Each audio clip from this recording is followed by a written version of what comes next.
In the quaint hamlet of Mazin, nestled in the southern reaches of France, the Pelicot family led a life that was, on the surface, unremarkable. Gisele and her husband, Dominique, were pillars of their community, revered and relied upon by those who knew them. Dominique's occupation in real estate and Gisele's role as the dutiful homemaker and mother to their children painted a picture of domestic bliss. Family gatherings, social soirees, and the mundane yet cherished moments of daily life unfolded without a hint of the cataclysmic storm brewing beneath the veneer of normalcy. Their circle of friends and acquaintances often lauded them as the epitome of marital harmony. Though not affluent, their mutual support and shared joys and tribulations in the tapestry of family life endeared them to their neighbors. They were perceived as individuals who cherished each other and their offspring, including their cherished grandchild. This idyllic portrayal was a source of admiration for many, yet no one could fathom the sinister secret that festered behind their closed doors, a secret that would surface years later, shattering the facade of their seemingly perfect existence. In the year 2020, an innocuous incident in a local supermarket would serve as the harbinger of the Pelicot family's undoing. Dominique was apprehended for surreptitiously filming up women's skirts using his mobile device. This seemingly trivial act of voyeurism drew the attention of law enforcement, but none could predict the Pandora's box it would open. A subsequent search of the Pelicot residence unearthed a digital trove of depravity on Dominique's computer. A folder ominously titled Abuse contained thousands of photographs and videos documenting acts of sexual violence against Gisele, who was invariably unconscious in these recordings.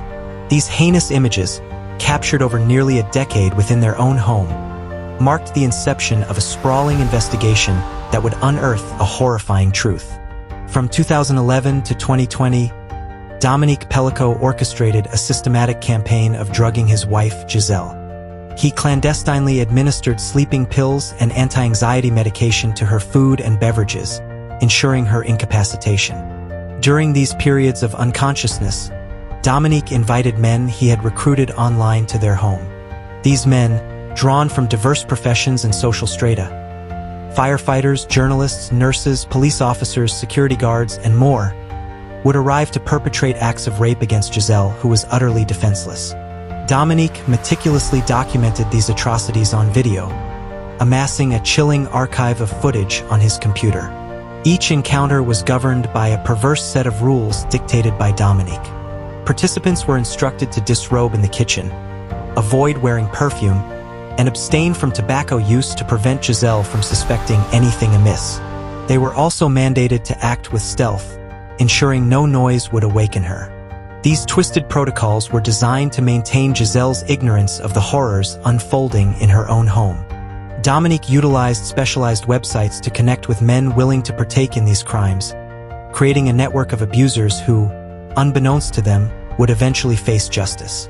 Over the years, Gisele began to exhibit alarming symptoms: chronic fatigue, debilitating headaches, memory lapses, and difficulty concentrating. Her family, concerned by her deteriorating health, even considered the possibility of early-onset Alzheimer's disease. Gisele's visits to numerous medical professionals yielded no definitive answers, leaving her bewildered and increasingly distressed. Her loved ones, too, were at a loss, unable to fathom that her condition was the result of sustained drug administration by her husband. In addition to these cognitive and physical ailments, Gisele also experienced gynecological issues, including contracting sexually transmitted infections, for which she could find no explanation. It wasn't until the police presented her with the damning videos of her abuse that the full extent of her suffering became clear. The revelation was a devastating blow, one from which she has yet to fully recover. In 2020, following Dominique's arrest and the subsequent search of their home, Gisele was shown the recordings of her sexual abuse. The images were a shattering revelation, causing her world to implode. In her testimony during the trial, she recounted the moment her life's foundation crumbled. "My world collapsed for me. This was a complete catastrophe," she stated in court. "Everything I had built and believed in for 50 years turned out to be a lie." Gisele admitted that for a long time, she couldn't comprehend the malevolent forces at work within her own body and mind. She had no inkling that for nearly a decade, her husband had orchestrated her systematic abuse, inviting dozens of men into their home to violate her. Determined to confront her abusers and raise awareness about the dangers faced by other women, Gisele courageously waived her right to anonymity, making her ordeal public. Her lawyers emphasized that she sought to shift the shame from herself to her abusers, hoping her story would serve as a cautionary tale for potential victims of similar crimes. The trial against Dominique Pelicot and his accomplices commenced in September 2024 in Avignon. Gisele's testimony, recounting the depths of her suffering and the psychological torture she endured, was a poignant and harrowing account that resonated deeply with those who followed the case. Many of the men implicated in the crimes attempted to defend their actions, claiming ignorance of Gisele's drugged state. Some argued they believed it to be a consensual arrangement between a husband and wife, unaware of the sinister reality. However, Dominique Pelicot admitted his guilt, asserting that all participants were fully aware of Gisele's incapacitation. Despite this, some defendants continued to deny their culpability, attempting to obfuscate the truth. The prosecution presented irrefutable evidence, including videos and correspondence between Dominique and his co-conspirators, establishing a clear link between the participants and their awareness of Gisele's condition. This evidence was crucial in proving the criminal intent behind their actions. The accused men hailed from diverse backgrounds: journalists, firefighters, prison guards, former police officers, and even nurses, all of whom had been recruited through specialized websites where discussions of non-consensual sexual activities took place.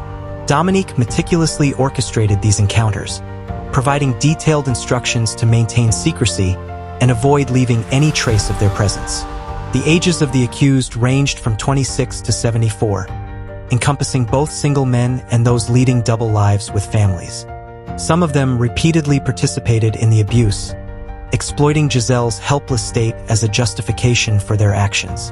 The investigation revealed that Dominique often encouraged participants, offering them videos as proof of their achievements, highlighting how he used these platforms to recruit men under the guise of a consensual game. The psychological and physical toll of the abuse on Gisele was nearly irreversible. Her health deteriorated to the point where she began to lose touch with reality. She struggled to understand the cause of her memory problems, weakened body, and constant gynecological issues. It wasn't until the investigation unveiled the truth that she realized she had been drugged for years, rendering her completely helpless. One particularly shocking episode involved Gisele waking up with a new haircut she didn't remember getting, prompting her to seek an explanation from her hairdresser, who confirmed her visit the previous day. This event was another alarming sign of the crimes occurring behind her back. Gisele's daughter, upon learning the full extent of the tragedy, launched an awareness campaign titled Menner's Pass, Don't Put Me to Sleep, dedicated to highlighting the issue of sexual violence involving the use of drugs. The campaign aims to raise awareness and provide support to victims who, like her mother, might not realize they have been subjected to abuse. This initiative is crucial in increasing public awareness about domestic violence and the role drugs can play in these crimes.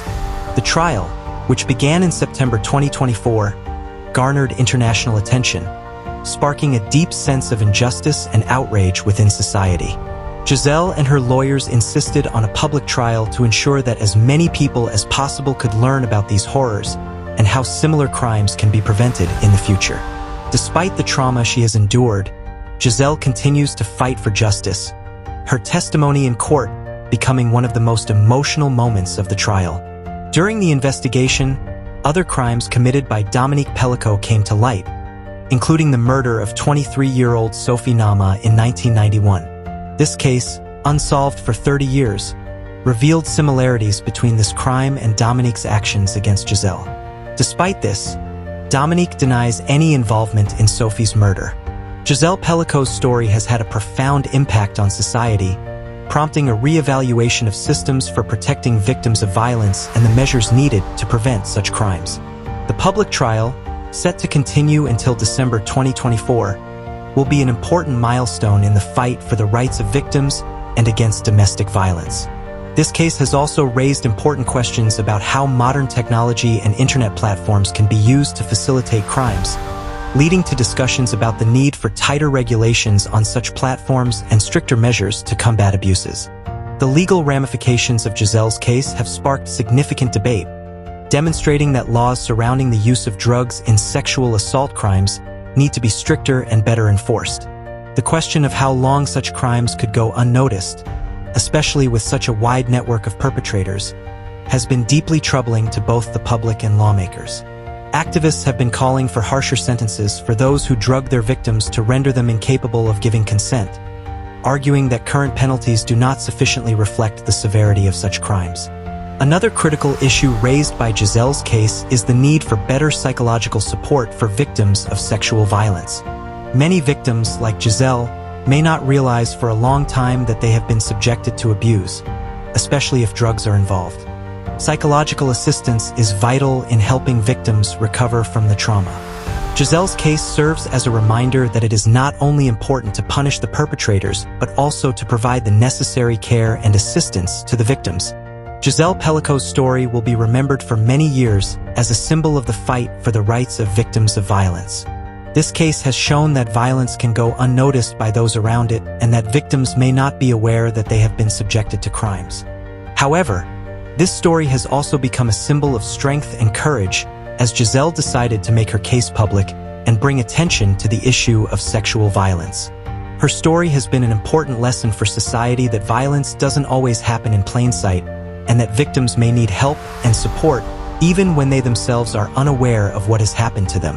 The ongoing trial against Dominique Pelicot and his accomplices is expected to continue until December 2024, and many are hoping that this trial will be an important step towards justice for Gisele and other victims of sexual violence. This case serves as a reminder of how crucial it is to bring attention to the issues of domestic violence, support victims, and use one woman's experience as a way to change the system for the better.